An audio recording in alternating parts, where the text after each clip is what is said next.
இந்த அச்சு ஆவணத்தில் இருக்கிறது முழுக்க முழுக்க காணொலி ஆவணமாக ஒவ்வொரு பரப்புரை பயணத்தில் ஒவ்வொரு மேடையிலும் போட்டு போட்டு இது போல் ஒரு எண்ணியல் திரையில் போட்டு போட்டு காட்டி விளக்கி பேசுவோம். அது அது முழுக்க காட்ட முடியாது, நீண்ட நேரம் எடுக்கும் ஒவ்வொரு இதுவும். அதனால் ஒரு சிறு சிறு துளி காட்சிகளாக உங்களுக்கு இதை திரையிடுவதில் நான் மகிழ்கிறேன். முதலாக உங்கள் பார்வைக்கு தான் இதை படைக்கிறோம். அதில் எனக்கு பெருமையும் மகிழ்ச்சியும்.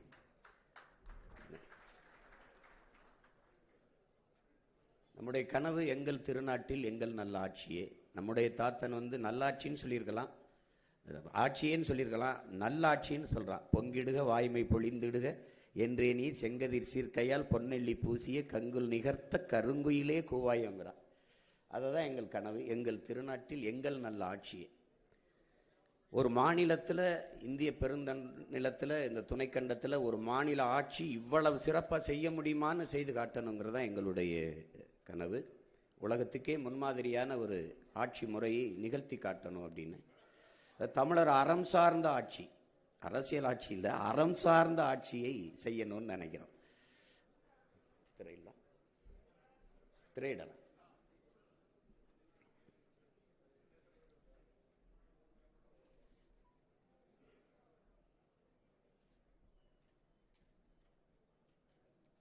மொழி உங்களுக்கு தெரியும், ஒவ்வொரு தேசிய இனத்திற்கும் மொழிதான் முகம், முகவரி, அடையாளம் எல்லாம். மொழிதான் கலை, இலக்கியம், பண்பாடு, வழிபாடு, வரலாறு, அறிவியல், அரசியல் எல்லாமே மொழிதான். அப்போ மற்றவர்களுக்கு மொழி ஒரு தொடர்பு கருவி, அப்படிதான் சொல்கிறாங்க, ஒரு கம்யூனிகேஷன் லாங்குவேஜுங்கிறாங்க. நமக்கு அப்படி இல்லை. தமிழ் நம்ம உயிர். அதை தான் நம்ம தாத்தா தமிழுக்கு அமுதென்று பேர், அந்த தமிழ் இன்பத்தமிழ் எங்கள் உயிருக்கு நேர் என்று பாடுறார். மற்றவர்களுக்கு பேச்சு மொழி, தமிழ் நமக்கு மூச்சு மொழி, அது வீச்சு மொழி. முழங்கு சங்கைன்னு சொல்றாரு, முழங்குன்னு சொல்லலை. நம்முடைய பாட்டன் பாரதி வீரியம் பெருக்கு வெடிப்புற பேசுங்கிறான். சீமா ஏன் சத்தமா பேசுறாருன்னா அவங்க தான் சொல்றாங்க சத்தமா பேசுறா அப்படின்னு. சத்தியத்தை பேசு, சத்தமா பேசுறா, உண்மையை பேசு, உறக்க பேசுறான்னு நம் முன்னவர்கள் தான் சொல்லி கொடுக்குறாங்க. பாரு,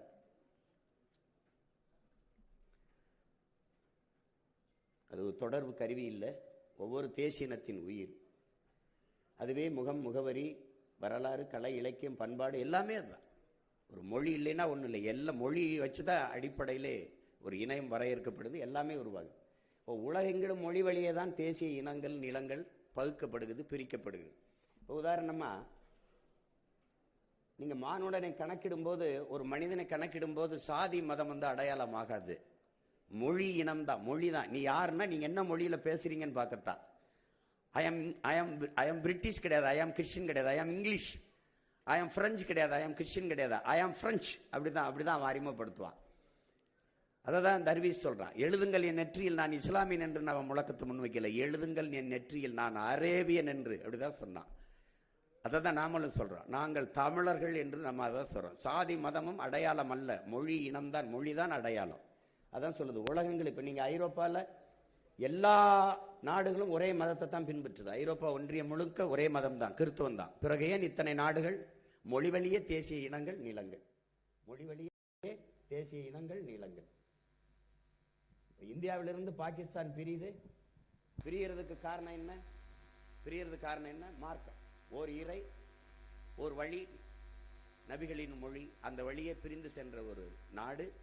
அங்கிருந்து பங்களாதேஷ் நேயம் பிரியுது. உருது ஆட்சி மொழின்னு என் மொழி என்னானதுன்னு முஜிபுர் ரஹ்மான் டாகா பல்கலைக்கழகத்தில் படித்துக் கொண்டிருந்தவன் கிளர்ச்சி செய்ய, உன்மொழி உருது, என் மொழி வங்கம்னு மொழி வழியே தேசிய இனங்கள், தன் தாய் மொழியிலேயே பங்களாதேஷ் என்று நாடு உருவாயிடுச்சு. இதான் அடிப்படை.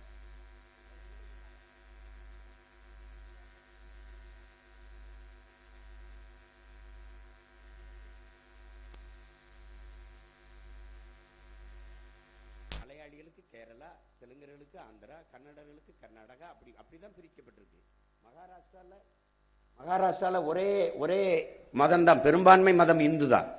அப்ப பிறகு ஏன் குஜராத் போகணும்? நீ மராட்டி, நான் குஜராத்தி, அவ்வளவுதான். அப்ப அதை தாண்டி உலகிலே முதன்மொழி, மூத்த மொழி தமிழ். அது வரலாற்றில் பல்வேறு பேர் அறிஞர்கள் நிறுவி இருக்கிறாங்க. அமெரிக்கான் மொழியில் ஆய்வுங்கிற அலைஸ் கொலியர் கூட உலகின் மாந்தன் பேசிய முதல் மொழி தமிழ் என்கிறார். இப்போ காலப்போக்கிலே தமிழ் மொழி பாருங்க, ஜப்பானிய மொழியில் ஆய்வறிஞர் சுஷ்மோகன் என்ன சொல்றாருன்னா, 2000 ஆண்டுகளுக்கு முன்பு இந்தியாவிலிருந்து எங்களுக்கு விவசாயம் வேளாண்மை எப்படி செய்வது என்று கற்றுக் கொடுக்க வந்தார்கள். அவர்களின் மொழியிலிருந்து கலை சொற்கள், உயிர் சொற்களை, வேர்ச்சொற்கள் எடுத்து எங்கள் மொழியை செழுமைப்படுத்தி கொண்டோம். நம்ம படிக்கிறோம் மாசானுக புக்காக்க ஒற்றைவைக்கோள் புரட்சியில் அவர் தான் நவீன விஞ்ஞானத்திலிருந்து வேளாண்மையை வளர்த்தாருன்னு. அவர் பரம்பரைக்கு வேளாண்மை எப்படி செய்யறது கற்றுக் கொடுத்தவன் நம்ம முன்னோர்கள்னு அவரே சொல்றாரு, சுஷ்மோகனவே சொல்றாரு.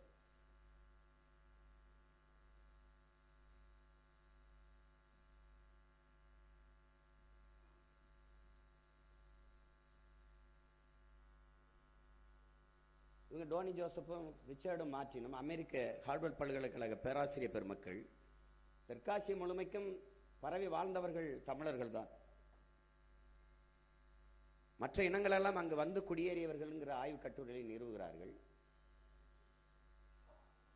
புரட்சியாளர் அம்பேத்கர் இந்த நிலப்பரப்பு முழுதும் பரவி வாழ்ந்தவர்கள் இந்திய துணைக்கண்ட முழுக்கும் தமிழை தாய்மொழியாக கொண்ட நாகர்கள் தான் என்கிறார். என்னுடைய மூதாதைகளின் மொழி கூட தமிழ் தான் என்கிறார். இந்த நாட்டை என் நாடு என்று சொந்தம் கொண்டாடி கொள்ள ஒரே ஒரு இனத்திற்கு தான் உரிமை உண்டு, அது தமிழர்களுக்கு மட்டும்தான். எல்லா மொழிகளும் மனிதனால் பேசப்படுது உலகத்தில். சில மொழி பிறந்து சிறக்கும், என் மொழி சிறந்தே பிறந்தது. இயற்கையின் மொழி, இயற்கையின் மொழி. ஏன்னா அது ஆதி மொழி. ஆதியில் காடுகளில் மனிதன் வாழ்ந்த போது அவன் எழுப்பிய ஒளியில் இருந்து ஆ ஏ ஓ தொலை தூரத்திற்கு அழைக்க அவன் எழுப்பிய ஒளி இன்னும் தமிழ்ல இருக்குது. ஆ ஏ ஐ ஓ அதெல்லாம் இன்னும் இருக்குது. அதனாலதான் ஆதி மொழி தமிழ் என்று அறிஞர்கள் வரையறுக்கிறாங்க. இப்ப எல்லா மொழியும் மனிதனால் பேசப்பட்டது, என் மொழி மட்டும்தான் இறைவனால் பேசப்பட்டது. மணிநெற்றி உமிழ் சங்கன் தலால் புரை சுடர் கடவுள் தந்த தமிழ்ங்கிறான். இறையனாரே சிவபெருமானை தந்த மொழிடாங்கிறான். நிறைமொழி மாந்தர் மறைமொழி தானே மந்திரம் என்பங்கிறான். தனியா மந்திரம் தேவையில்லை, தமிழே மந்திரம்ங்கிறான்.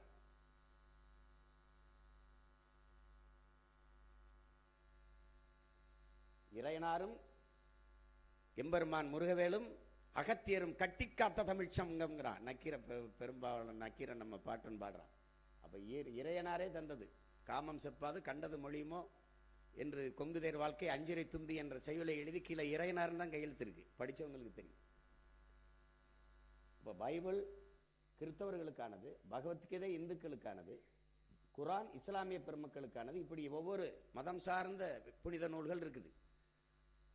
ஆனா எந்நாட்டவருக்கும் எக்காலத்தவருக்கும் எச்சமயத்திற்கும் ஏற்புடைய ஒரு பொதுமறை உண்டென்றால், ஒரு நீதி நூல் வேத நூல் உண்டென்றால், அது நம்முடைய நாயனார் வள்ளுவ பெருமகனார் வள்ளுவ நாயனார் தந்தருளிய திருக்குறள் தான். நம்முடைய தெய்வ திருமகன் தாத்தா முத்துராமலிங்க திருச்சுறார். எல்லா சமயத்திற்கும் ஏற்புடையது. எந்த வேத நூலிலும் இல்லாதது தமிழ் இருப்பது திருக்குறளில் இல்லை என்று யாரும் சொல்ல முடியாது. அவன் பாடாத ஒன்றே கிடையாது. காதலை பாடி, காமத்தை பாடி, குடும்பத்தை பாடி, அரசை பாடி, வேளாண்மையை பாடி, எல்லாம். நாங்கெல்லாம் ஒரு கோட்பாட்டை புதிதாக வகுத்து கொள்ளல, அவனை வகுத்து தந்துட்டு போயிட்டான். குடிதளி கோலோச்சு மாநில மன்னன் அடிதொலி நிற்கும் உலகு, முறை செய்து காப்பாற்றும் மன்னவன் மக்களுக்கு இறை என்று வைக்கப்படும், உருவசியும் ஓவாப்பிணியும் செருவகையும் சேராது இல்வது நாடு, எல்லாம் பாடி தந்துட்டு போயிட்டான். மணி நீரும் மண்ணும் மலையும் அணிநிலர் காடும் உடையது அரண், அஞ்சாமை ஈகை அறிவு ஊக்கம் இன்னான்கும் எஞ்சாமை வேந்தருக்கு அழகு, வகுத்து இதன்படி நின்று ஆட்சி செய்டான்ட்டான். கடைசியா எனக்கு என்ன சொல்றான், நல்லாண்மை என்பது ஒருவருக்கு தான் பிறந்த இல்லாண்மையாக்கி கொள்ளல், வீட்டையும் நாட்டையும் நீ ஆள்ற மாதிரி பார்த்துக்கடா, அதாண்டா நல்ல ஆண்மகனுக்கு அழகுன்ட்டான். அந்த மொழி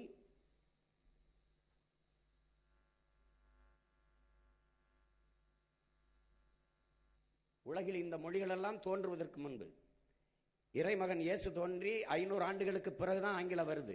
ஆனால் 5000 ஆண்டுகளுக்கு முன்னாடி என் மொழியின் மூத்த மொழி, என் மொழியின் தொன்மை இலக்கணம் இருக்குது. 5000 ஆண்டுகளுக்கு முன்னாடி இலக்கணம். ஒரு மொழி இலக்கண இலக்கியம் காணுதென்றால் எவ்வளவு தொன்மையா இருக்குன்னு பாருங்க. தொல்காப்பியனே சொல்றான், என்பனார் புலவர் என்று 100 இடத்துக்கு மேல பாடுறான். அவனை தான் நம்ம ஆதின்னு நினைக்கிறோம். அவன் சொல்றான் எனக்கு முன்னாடி அப்படி என்று 100க்கு மேற்பட்ட இடங்கள்ல குறிப்பிடுறார் என்பனார் புலவர் என்று. அப்ப அதிலிருந்து நம்ம மொழியினுடைய தொன்மத்தை நீங்க அறியலாம். இந்த தொல்காப்பியனுக்கு தமிழ் சொல்லிக் கொடுத்தவன் யாரு? இன்னைக்கு பல்கலைக்கழகங்களை நம்ம ஆய்வு செய்யறோம், திருக்குறளை படித்து இன்னைக்கு பேசுறோம். எழுசீர்ல ஒரு சொற்பிழை பொருள் பிழை எந்த பிழையும் இல்லாம ஒருத்தன் எழுதியிருக்கான, அவனுக்கு தமிழ் படிப்பிச்சவன் யாருன்னு தேடினீங்கன்னா நம் மொழியின் ஆழம் உங்களுக்கு தெரியும். இந்த மொழி என்பது மனிதனின் உழைப்பிலிருந்து தோன்றியதுங்கிறார் மார்க்ஸ்.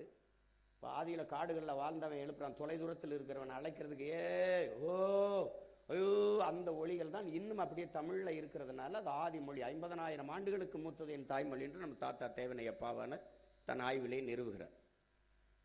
அதான் நம்முடைய தாத்தா பாவலரேறு முன்னந்தோன்றிய நிலத்தில் மூத்தவர், மூத்த தமிழ் மொழி குணர்வில் மூத்தவர், தென்னன் பாண்டியன் குமரி குடிமயர், திசையெல்லாம் பரந்துலகை அளந்தவர், இன்னரும் இயலிசை நாடகம் யாத்தவர், எந்திசை வாய்மையால் ஆண்டவர், இந்திய நாவலன் தேயத்து இறைமையர், என்ன வியப்படா இவர்கள் தமிழர்கள்ங்கிறார்.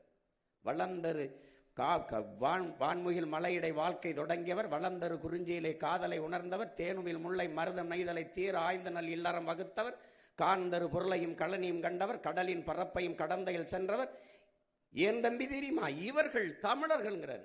அப்படிப்பட்ட மொழி நம் மொழி என்பதை உலகில் நன்கு கட்டமைக்கப்பட்ட மொழி, நன்கு கட்டமைக்கப்பட்ட மொழி, சீராசை யாப்பு சந்தம் தொடை என்று நன்கு கட்டமைக்கப்பட்ட உலக மொழியில் உலக மொழி தமிழ்.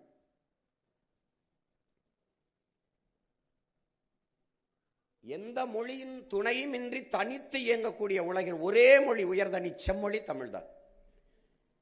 எந்த மொழி, இது ரிமோட் எனக்கு இயக்கி, இது மைக் எனக்கு ஒளி வாங்கி, அது ஸ்பீக்கர் ஒளி பெருக்கி, இது கேமரா ஒளிப்பதிவு கருவி, அது